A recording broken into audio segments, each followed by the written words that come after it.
That was some beautiful singing right there.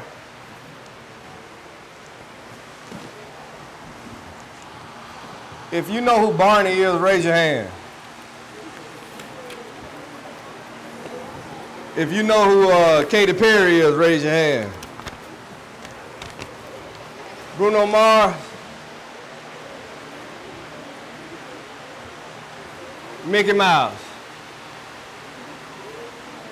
I'm going to show you, except for Mickey Mouse, I'm going to show you what Barney, Katy Perry, and Bruno Mars have in common with the songs that y'all sung tonight. Trust me. You don't think there's a connection. There's a connection there. Nobody knows it. I'm the only one who knows it, but I'm going to tell you tonight what the connection is. But you got to pay close attention. I won't be long. What I want to talk to you all about tonight is something that you all do every day, and what you just did, singing.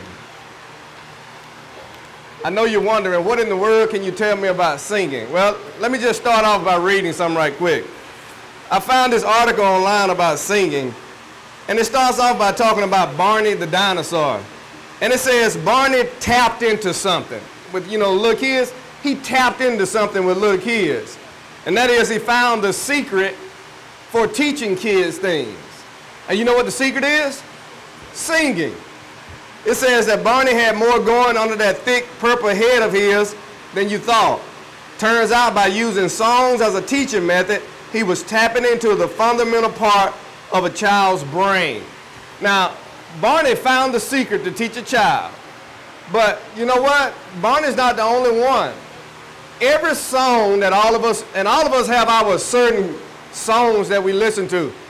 Believe it or not, even the older people here, they may not let you know it, but they got some music that they listen to. They wait till you leave and they'll slow dance or something, or they'll just pull the chair up to the TV and they listen to some old songs from the 50s and the 60s and the 70s and the 80s, and you probably will hear those songs and you'll be like, what are you listening to? I know it because as soon as I play MC Hammer at JCA, my students go crazy. They act like they've never heard MC Hammer before. And so all of us love music because music has a way of relating to the life that we live. I'm going to prove that to you in just a minute. But this article that I found says that, you know what an earworm is? What? You know what an earworm is? What is an earworm? Speaking to the mic. You know what an earworm is? Well, why y'all raise your hand? I know what it is, but I won't say it. You know what it is? Let me tell you something. If you know what an earworm is, you're good. It's not a worm in your ear, I can tell you that. It's like when you're somewhere, you can be at the mall, you can be at school, I don't care where you are. You can be at the church building, and you're walking this way, and somebody walks by you singing, let it go, let it, and the rest of the day, that song is stuck in your head. That's an earworm. That's an earworm. That's what music has the ability to do. Music has the ability to catch your attention like that and stay on your mind the rest of the day. Okay? So music can give you an earworm, but not only that, music can make you work together better as a group. Parents, y'all need to listen to this. Studies have shown that when people move in synchronization to a beat, they increasingly are more apt to cooperate with each other while performing non-musical tasks. That simply means, parents, if you lock your kids in a room by themselves and turn on some music, they may clean their room. You'll be surprised. Just lock them in the room, turn on some music, turn on their favorite song that's decent, and then just let them go at it. I know that works because who goes to JCA? Raise your hand. All right. JCA every Friday, what do we have? No, we don't have ice cream. Never have ice cream. What do we have? No, I'm talking about in my room. Circle of Life. What song do we play? Circle of Life. Every Friday I interrogate the kids and I make them aggravated because I turn on the Circle of Life song from Lion King and I just sit, I make them sit there and don't say a word. You cannot interrupt me while I'm singing this song. And I walk around the room and I look at all of them and I sing the Circle of Life every Friday. And the reason I do that is to try to get us more into each other. but it doesn't work, you know. It never has worked. But music has a way to bring people together when it's something that they like. It doesn't work on Fridays in my classroom. But when we think about music and we think about the songs that you all sing this week, let me tell you something. I don't know if you all realize how powerful these songs are that you sing here at the devos that you have, even the congregational hymns that you sing on Sunday mornings. Those songs have the ability to transform your life if you would just listen to them and understand them. Music is powerful because it relates to the life we live and the things that we're going through. Let me give you a scenario. You young people here, you don't have a boyfriend or girlfriend yet, and you shouldn't be thinking about one yet. But there's going to come a time in your life to where you young guys, you're going to get older and you're going to try to find your girlfriend, find that special one. And you young, what you smiling for? You better not be looking already. And you young girls, you're going to find somebody eventually when you get 25 or 30, you start looking at that moment. My girl's 35, and you're going to start looking for that perfect guy. And you're going to be at home sometimes, and you're going to wonder if they're out there. And I like that old song from the American Tale. You ever seen the American Tale? Oh, it's a song in there that you're going to sing one day. And you're going to wonder, and the song is this right here. Somewhere out there beneath the pale moon sky. And you're going to sit down and you're going to wonder, is Mr. Right out there somewhere? And you're going to wonder, is Mrs. Right out there somewhere? You may hear that song come on the radio. How many times you've been going through something in your life and a song come on the radio and it's like, oh, how did they know?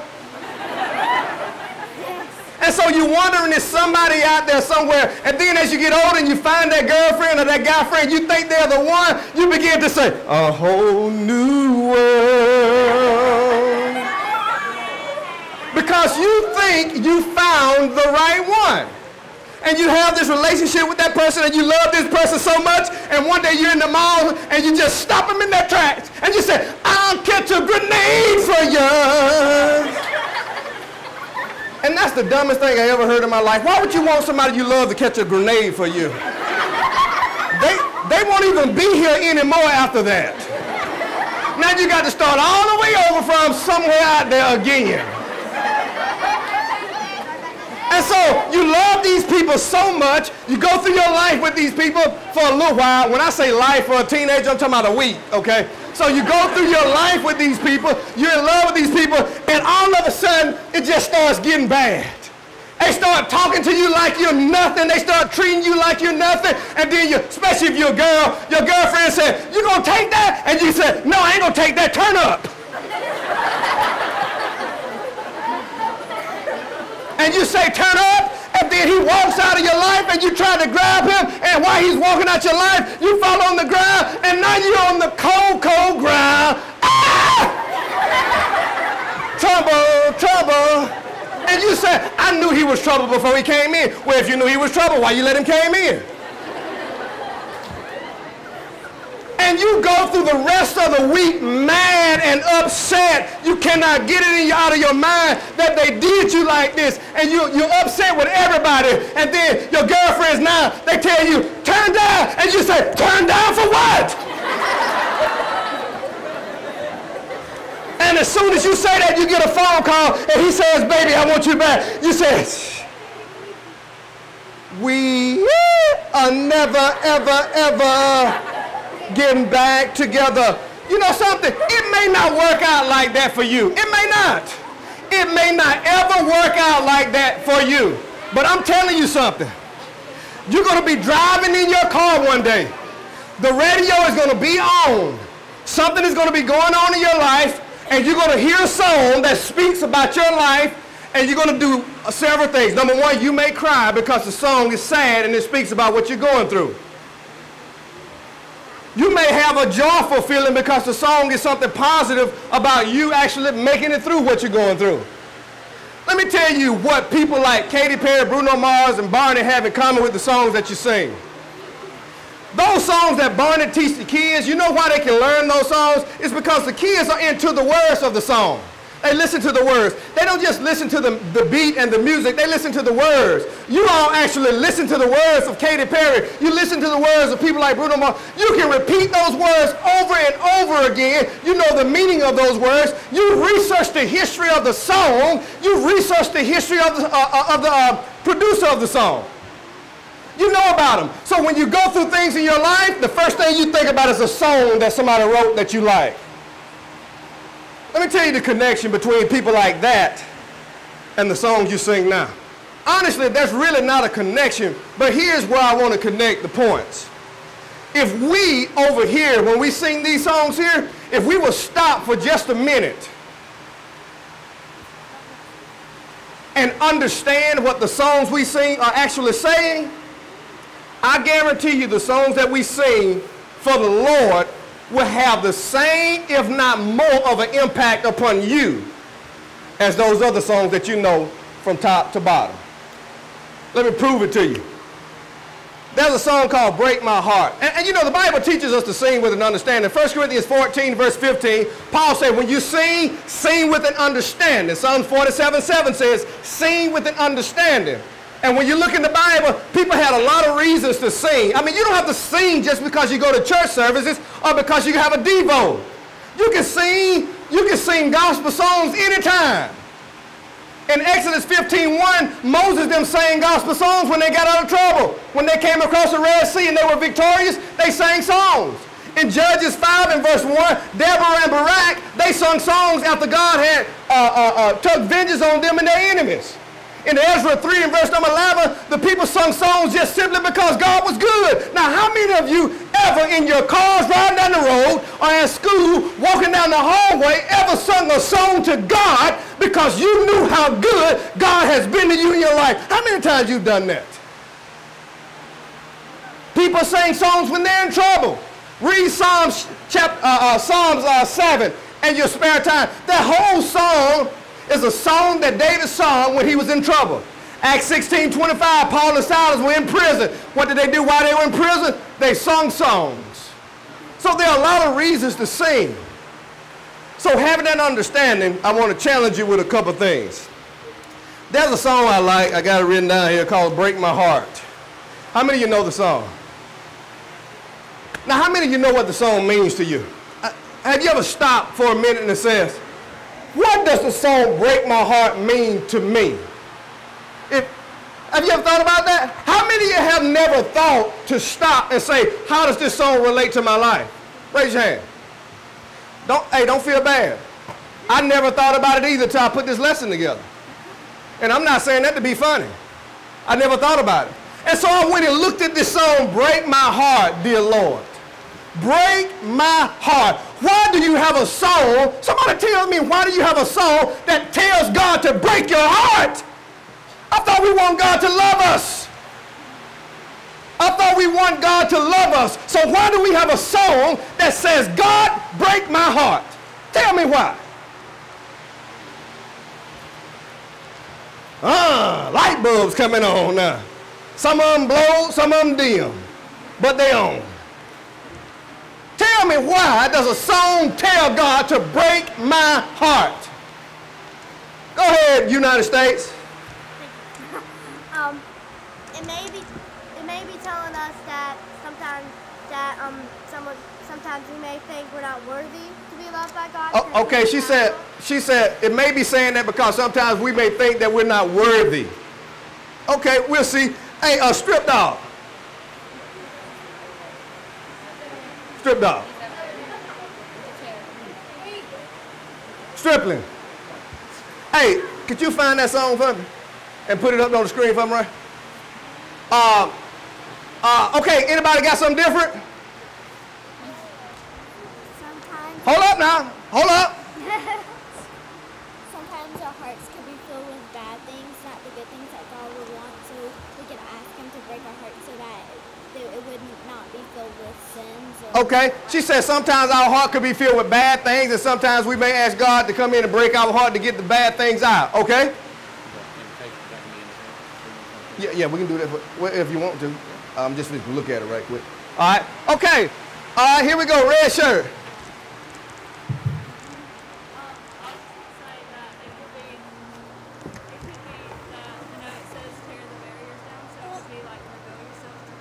Okay, she said where it says tear the barriers down, it could be like revealing yourself to God. Okay, I love all these answers. I love them all. Now let me give you my explanation of what it means to me. And when you sing these songs the rest of the week here, I want you to try to find out what these songs mean to you and your life. Not the person sitting beside you, not your family, but what these songs mean to you as an individual. Now, look at this song. Break my heart, dear Lord. Tear the barriers down. Show me in convicting tears the glory of clown. So stop.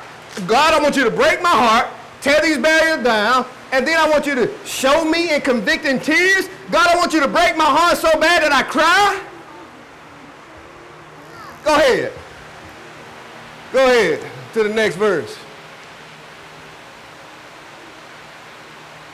That's it? All right, that's fine. Go back. Go back. Give me the chorus then. All right, my heart is hard.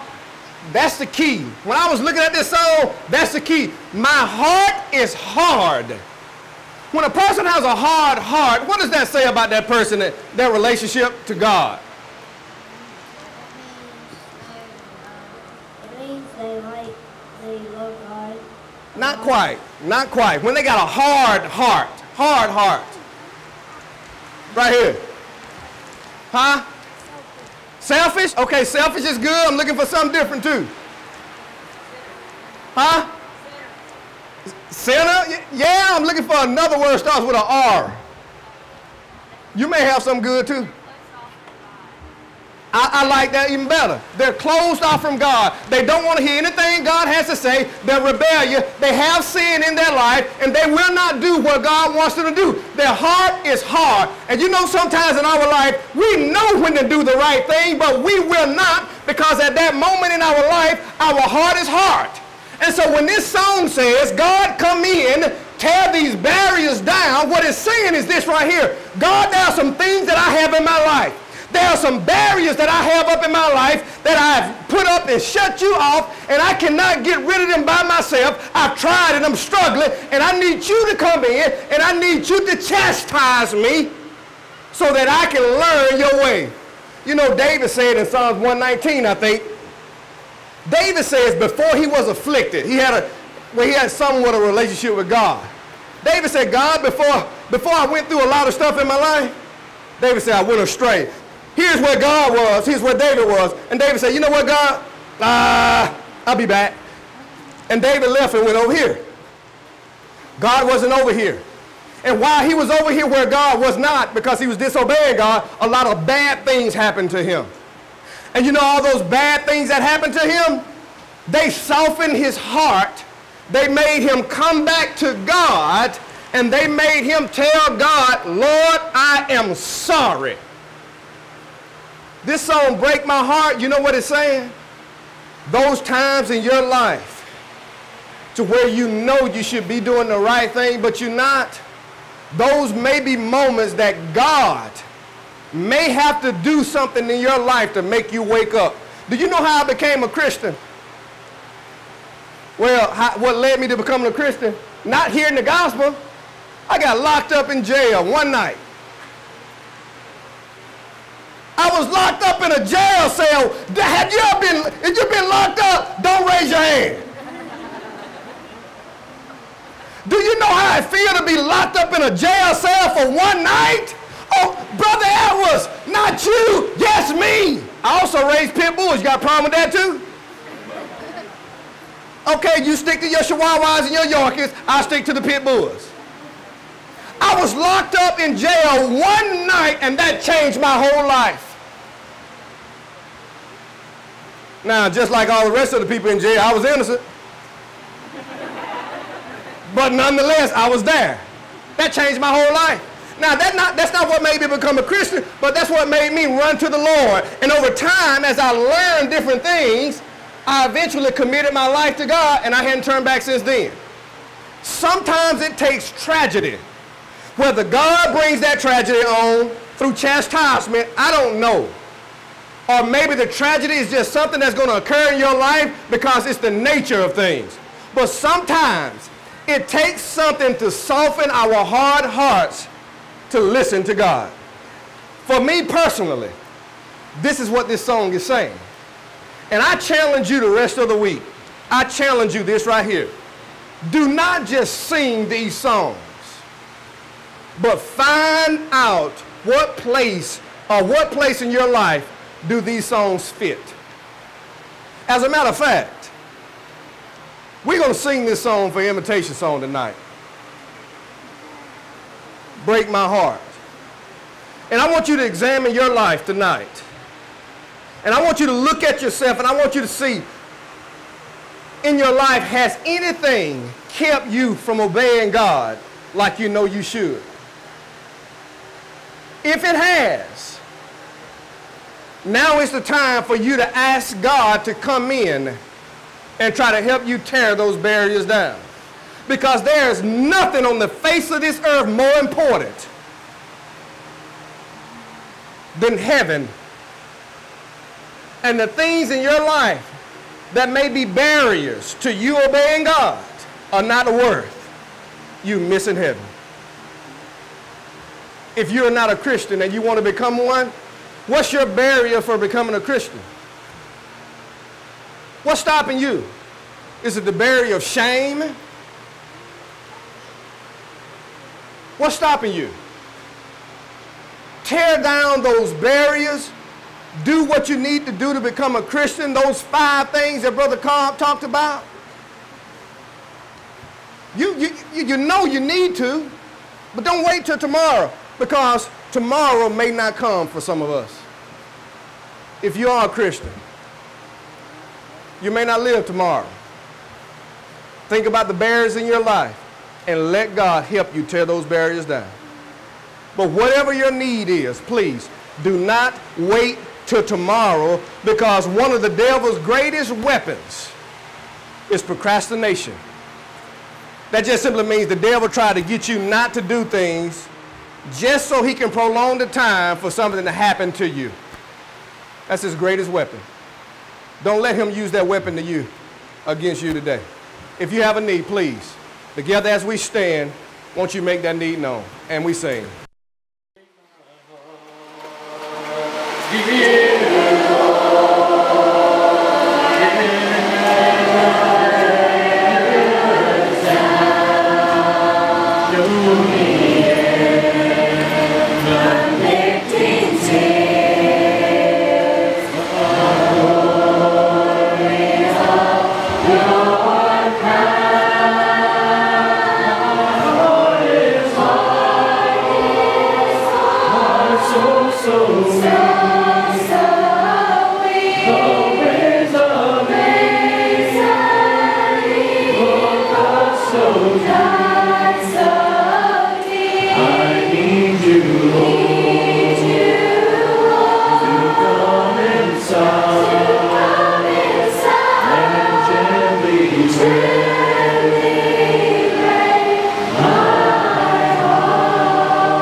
So